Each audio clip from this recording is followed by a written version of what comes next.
Migraine म्हणजे साधं डोकंदुखी नाही. मायग्रेन म्हणजे एक न्यूरोलॉजिकल आजार आहे. म्हणून फक्त तो डोक्यावरच परिणाम करत नाही, आपल्या पूर्ण शरीरावर त्याचा परिणाम दिसतो. जसं की मळमळ होणं, उलटी होणं, चक्कर आल्यासारखं वाटणं, एक साईडला डोकं दुखणं, ही सगळी सिम्प्टम किंवा लक्षणं आपल्याला मायग्रेनमध्ये दिसून येतात. मग मायग्रेन का होतो किंवा याचे काही कारणं असू शकतात. जसं की वेळेवरती न झोपणं, झोप पूर्ण न होणं आणि दिवसभर मोबाईल किंवा स्क्रीनचा वापर जास्त प्रमाणात होणं, यासारखे काही कारणं असू शकतात. त्याचबरोबर काही हॉर्मोनल इम्बॅलन्समुळे सुद्धा हा आजार आपल्याला दिसून येतो.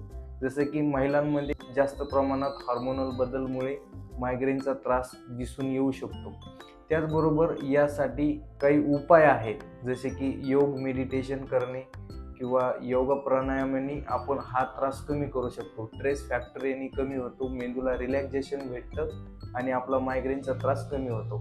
जर तुम्ही खूप सगळी ट्रीटमेंट मायग्रेनविषयी केली असेल, तुम्ही खूप सगळ्या पेन किलर घेतल्या असतील, मायग्रेनवरती पेन किलर हा उपाय नाही. कारण पेन किलरने फक्त आजार तात्पुरता किंवा तुमचा पेन तात्पुरता बरा होतो, पण आजार हा कम्प्लिटली बरा होत नाही. यासाठी योग्य ती ट्रीटमेंट करणं गरजेचं असतं. कारण की जर हार्मोनल इम्बॅलन्समुळे जर तुम्हाला मायग्रेन होत असेल, तर ते हार्मोन बॅलन्स होणं गरजेचं असतं. तोपर्यंत तुम्ही कितीही त्यावरती ट्रीटमेंट केली तर तुम्हाला त्यावरती रिलीफ भेटणार नाही.